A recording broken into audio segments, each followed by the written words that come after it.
This lesson follows the lesson plan that we did previously in regards to how to defend yourself on the ground.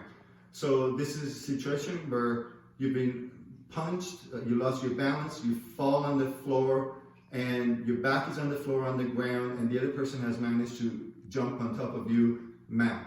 So I just want to break it down a little bit and go over a couple of technical parts.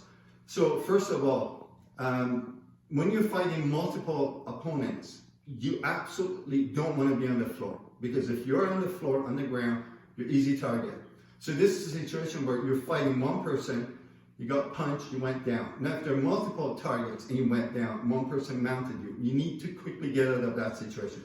So we're going to focus on a situation where it's one-to-one, the person punched me, or for whatever reason I decided to pull the fight to the ground. So he throws a punch, I pull back, I go down, and this was my ideal position. But let's say as I went down, he managed to mount, and at this point he tries to strangle me. I get out of the situation, hit him, bring his head close. At this point, the best thing to do is keep your hands on his temples, and then head and neck control, and then turn. And now you're on top, and you're pounding. Now, the ideal situation is also when the person punches you and you lose balance, you quickly go back and kick. Or he comes to jump on top of you, you keep your legs here and you keep him here. Because at this point, I can kick him into the chest, I can kick him into the face, I can put my foot in his midsection and throw him backwards.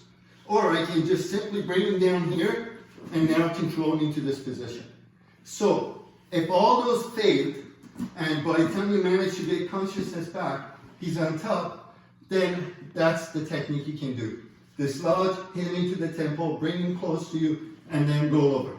But let's say your back is hurting, and that's not an option. So then, once you grab him here, put your hand at the back and drop his lower back. Bring him close to you. And at this point, you can bring your arm out, put it around his head, and put him in chokehold. So basically, one hand reaches and grabs the other hand in chokehold. And you can put him to sleep that way. Okay, very good. And so those are just some of the ideas, but obviously there's a lot for you to learn, and this is just the beginning for that kind of training.